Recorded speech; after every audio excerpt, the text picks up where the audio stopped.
komunis dari tahun 65 itu udah gak boleh dikira. Bahkan anak cucu semua yang berhubungan dengan PKI, komunisme dan sebagainya itu udah gak boleh dari Indonesia. Jangan ada yang bisa masuk PNS gitu, jadi tentara, polisi, anak cucunya itu pasti dipersulit dan sebagainya. Terus di Indonesia juga gak boleh ada kapitalisme dan liberalisme yang bebas seperti Amerika. Mereka menganggap Muslim itu teroris. Mereka menganggap kita ini rendah karena demokrasi kita tidak seperti mereka gitu. Terus mereka membebaskan seks bebas, mereka menyampaikan LGBT sebagai HAM yang merusak generasi selanjutnya. Nah, narasi-narasi ketakutan itu pasti kalian sering ketemu gitu. Seolah-olah bahwa Indonesia itu gak boleh kiri dalam tanda kutip dan gak boleh kanan dalam tanda kutip. Jadi gak boleh komunis, gak boleh kapitalis, kalian harus Pancasilais. Kalau para pejabat ini pastinya gitu ya, lulus semua kan harus Pancasilais dan sebagainya. Ya, agak lumayan seru juga kalau dipelajari, tapi sebenarnya itu sebuah ironi di mana apa ya, keterbatasan kita untuk memahami suatu objek dalam hal ini ideologi, seolah-olah di situ jahat dan baik gitu, pantas dan tidak, boleh dan jangan gitu, dan tidak melihat apa hal yang baik gitu. Contohnya kayak di kiri dalam tanda kutip komunisme, sosialisme, di mana ada sistem pajak yang kita anut sekarang, terus di mana ada kapitalisme gitu, liberalisme yang di mana kebebasan berpendapat yang kita nikmati sekarang, terus pasar bebas dan swasta-swasta yang bisa mengembangkan bisnis yang bahkan didukung dengan omnibus law yang baru ya, bahkan pemerintah Indonesia mempermudah bisnis-bisnis yang mengakibatkan banyak merugikan individu-individu yang emang dibela harusnya di ideologi kiri gitu, para buruh gitu dan petani dikorbankan untuk kapitalisme.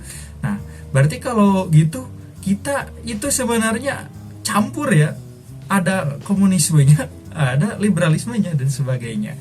Ya sebenarnya sih mau itu namanya komunisme, kapitalisme dan sebagainya, hal-hal yang sebenarnya ideologis tapi memberikan kita keuntungan, baik itu kemajuan, yang terutama ini yang paling penting, terutama dalam biologis, rata-rata hal yang memang memutarkan uang gitu, yang memberikan kita sumber daya yang lebih bahkan besar gitu, itu biasanya bertahan gitu dalam peradaban gitu ya. Itu gue belajar di biologi atau siapa ya gitu, apalagi gue, intinya mau itu agama dan sebagainya, tapi itu konteksnya lebih luas gitu. Nah mungkin hukum ekonomi pun begitu ya, ya dimana yang memutarkan uang di situ yang berkuasa gitu. Lo punya uang, lo punya kuasa gitu, tai lah gitu. Ya gitu gitulah, sebenarnya itu candaan tapi emang realitanya seperti itu. Tapi kenapa sih orang Indonesia itu anti komunis? Padahal kalau kita telisik gitu, dalam hayalan ya mungkin, ataupun dalam imajinasi masyarakat kecil nih, orang-orang yang miskin gitu, yang tidak bisa apa-apa, yang kamarnya mungkin kayak ini nih belakang gue tuh gordeng gitu, terus langsung di tengah rumah gitu, terus dapurnya satu gitu, miskin gitu, rumahnya 4x4 gitu sebagainya.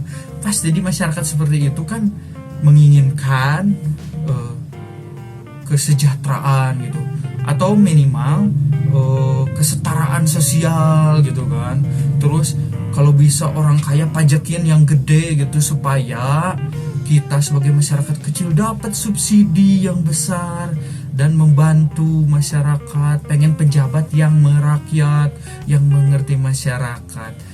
Dalam tanda kutip sebenarnya hal-hal seperti itu, kalau kita mau ngambil tadi stereotip ideologis itu, justru itu adalah komunisme, di mana kita ingin sama rasa sama rata gitu, menghilangkan kesenjangan sosial, semua sama gitu, pendapatan gajinya sama, mau miskin lu mau kaya punya akses yang sama gitu dan sebagainya ya.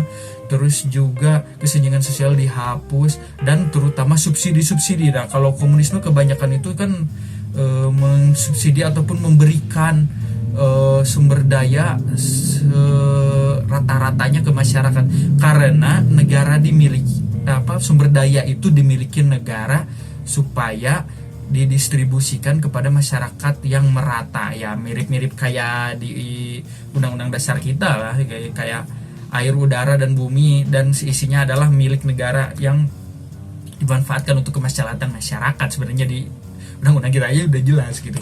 Di situ dalam tanda kutip ya udah komunis gitu. Nah, itu dalam hayalan masyarakat kita ya gitu, dalam hayalan. Tapi ada juga gitu sebenarnya realita yang ironi gitu, dimana saat kita membenci komunis, itu juga kita membenci kapitalisme, liberalisme, dan sebagainya. Contohnya nih, kita membenci kapitalisme karena pengusaha-pengusaha menjadi oligarki dan memainkan politik partai politik cuma jadi alat gitu.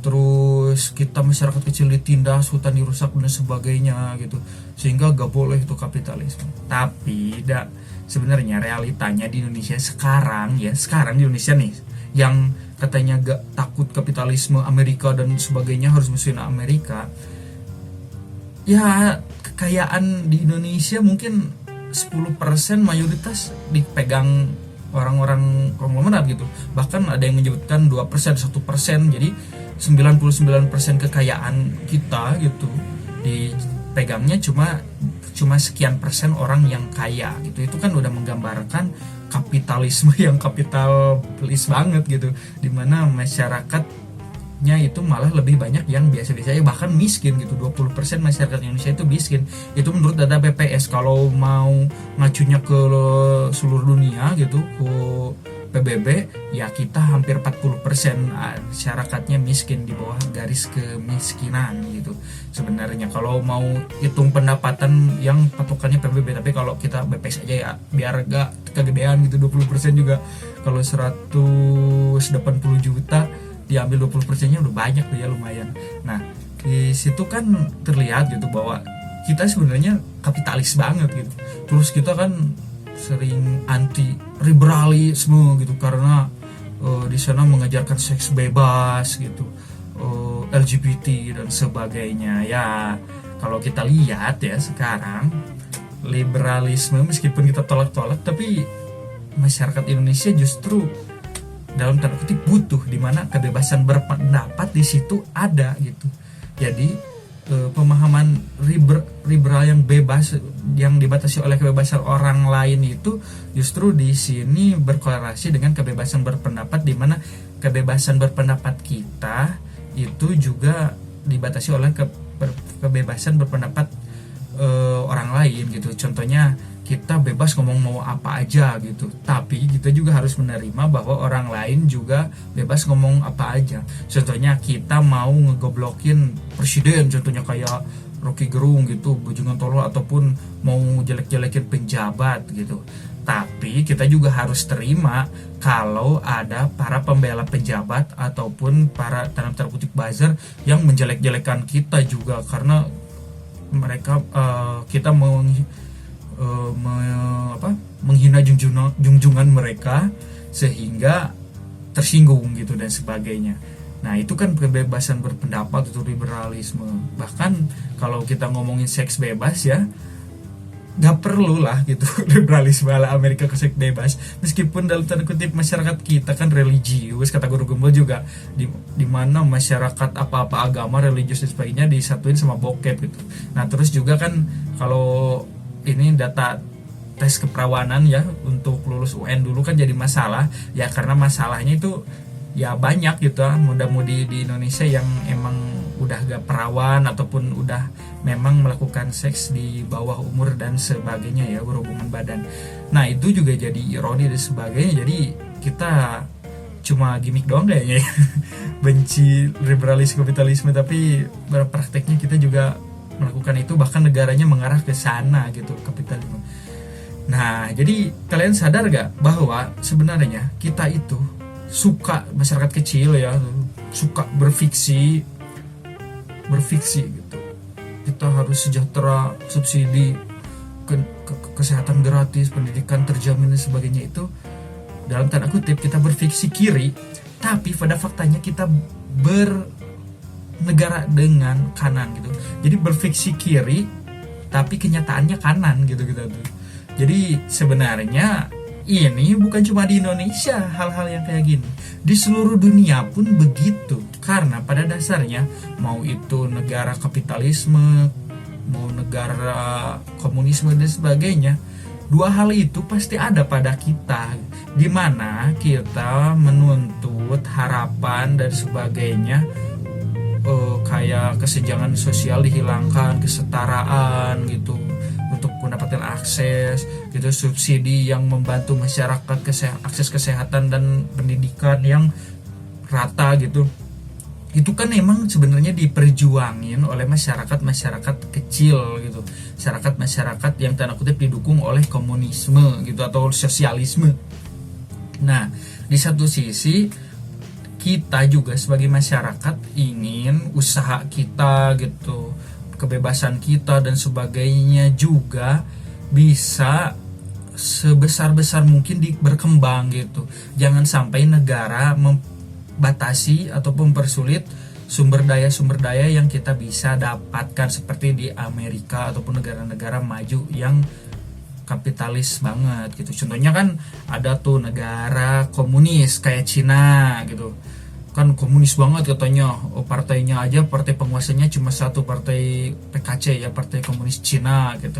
Tapi tetap aja mereka punya satu kota yang dikhususkan buat investasi asing, yang di situ berdiri perusahaan-perusahaan besar kayak Huawei yang mendominasi seluruh perangkat internet kali ya, atau digital gitu di seluruh dunia, jaringan-jaringan kan dikuasai Huawei, yang kemarin sama Donald Trump di ban gitu. Terus kalau di kita ya, yang masyarakat kecil yang ngerasain itu, ada Xiaomi gitu, HP murah yang speknya gede gitu, yang bisa main game cuma sejutaan gitu. Terus ada juga mungkin online shop ataupun perusahaan-perusahaan game yang merebak di kita, kayak Mobile Legend kan muncul dari Cina gitu. Terus Garena dan sebagainya tuh pengembangannya kan kerjasamanya sama Cina dan sebagainya. Sehingga sebenarnya pada dasarnya negara komunis pun pasti memiliki sisi kapitalisme, karena mereka ingin maju, perputaran ekonominya pengen cepat, yaitu dengan pasar bebas gitu, tidak membatasi masyarakat untuk bisa berbisnis dan berdagang sebebas-bebasnya gitu kan. Terus juga di Amerika pun gitu, meskipun negaranya kapitalisme banget gitu, masyarakatnya individualis banget, bahkan ada stereotip yang dengan tetangga pun gak peduli gitu, jarang bantu tetangga, berisik, daripada negur mending nelfon polisi buat negur tetangganya dan sebagainya. Itu tetap aja ada sistem yang tadi dalam negara sosialis atau komunisme itu ada gitu, yaitu akses terhadap pendidikan, kesehatan, kesetaraan, mengurangi kesenjangan dan sebagainya di sana ada gitu. Bahkan diperjuangkan oleh salah satu partai terbesar di sana, yaitu Partai Demokrat gitu. Sehingga kan ideologi sebenarnya tercampur. Jadi pada dasarnya ideologi dan sebagainya itu sebenarnya merebaknya itu gara-gara dikotomi ini tuh gara-gara Perang Dunia Kedua, di mana banyak sekali negara-negara yang menjadi tempat untuk perang dingin, khususnya di Indonesia gitu, di mana kita pernah condong ke komunisme, tapi setelah Soeharto condong ke Amerika, terus aja gitu. Padahal sebenarnya kan mau kapitalisme mau komunisme, intinya apa hal yang menguntungkan, yang sesuai untuk negara tersebut biar maju gitu dan sebagainya. Jadi kita ini masih sibuk dengan hal tersebut gitu, padahal negara lain itu cuma dalam tanda kutip menggunakan istilah kapitalisme dan komunisme itu cuma untuk menyatukan masyarakat supaya maju. Berbeda kalau di kita itu ada komunis ataupun ada kapitalis itu cuma untuk menuduh orang-orang yang tidak sepemahaman dengan kita tanpa tahu konteks dan sebagainya. Ya, tapi lah itu kayaknya berkorelasi dengan nilai kritis, nalar logik, dan yang paling penting pendidikan sih ya, karena pendidikan kita juga masih kurang dan sebagainya. balik lagi gue beberapa kali ngulang concern tentang pendidikan di Indonesia yang penting itu. Tapi ya itu masih panjang ya, butuh 1-2 generasi lagi untuk memperbaiki pendidikan. Ya tapi kita jadi paham lah sekarang setelah gue panjang lebar dari awal sampai akhir, goalnya adalah kita itu bukan masalah anti komunis, anti kapitalis, tapi gimana suatu kebijakan ataupun kelebihan dalam suatu ideologi itu kita bisa anut ataupun gak perlu dianut, kita comot gitu. Gak perlu ini dari komunis, ini dari kapitalis, kita comot aja hal yang baiknya. Contohnya akses terhadap kesehatan dan pendidikan merata masyarakat gitu, gratis dan sebagainya, supaya nantinya masyarakat bisa sejahtera. Jadi sekolahnya mantap gitu, hari tuanya pun kejamin kesehatannya karena kita terjamin kesehatannya gitu. Jadi mudanya pinter, udah tuanya sehat gitu.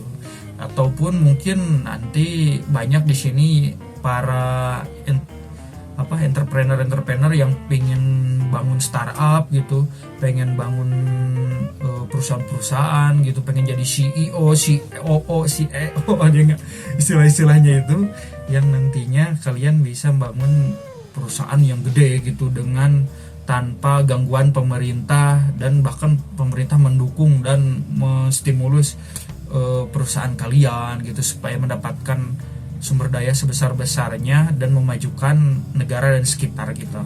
Di dalam ideologi kapitalis dan liberal itu bisa diambil gitu dan sebagainya. Nah itu yang fokusnya itu harusnya comot hal yang terbaik, bukannya malah ini komunis kita usir gitu, jangan jadi PNS gitu, wah ini kapitalis banget tidak islami gitu, wah ini liberal, ini ideologi merusak anak bangsa gitu, kita harus Pancasilais. Nah itu pasti penjabat itu hal gitu-gitu, politisi kalau hubungannya Pancasila, atau paling bawah lah masyarakatnya pemuda Pancasila pasti yang bawa Pancasila sebenarnya tanpa paham konteks dan sejarah dari Pancasila itu sendiri, dan cuma jagonya mengeja 1-5 dan menghubungkan, mencocokologikan konteks bukan konteks atau kalimat-kalimat dengan kepentingan mereka. Berarti semua yang udah mantengin sampai akhir ya, kalian simpulin sendiri biar pintar, dimana hal ini menjadi pelajaran supaya kita nggak berantem terus tapi pintar gitulah. Makanya belajar ya, Google murah gitu, kuota murah sekarang. XL gue juga sering dapat promo 80.000 udah dapat 60 giga tuh, kalian bisa nonton video Deddy Corbuzier wawancara menteri dari episode berapa sampai berapa ribu episode gitu dalam 1 bulan, gak habis tuh, udah murah sekarang ya. Jangan males nyari sumber referensi, karena kalau referensi kita cuma dari TikTok, IG dan pendek-pendek itu biasanya kena bubble. Jadi apa yang kita inginin doang yang ditonton, tapi narasi yang diseberang nggak kita dengar gitu, teman-teman ya. Makasih semua yang dengerin, kasih like, comment, subscribe apapun itu traffic di video ini supaya nanti banyak yang nonton dan bermanfaat. Share juga kalau merasa video ini bermanfaat, meskipun gue bukan siapa-siapa, tapi kalau bisa mempengaruhi 1-2 orang pun udah syukur ya, udah ngasih dalam tanda kutip masukan atau pemahaman gitu. Meskipun yang nonton sekarang cuma dikit, tapi karena gue demen bacot terus aja gue lanjutin. Makasih semua, bye bye.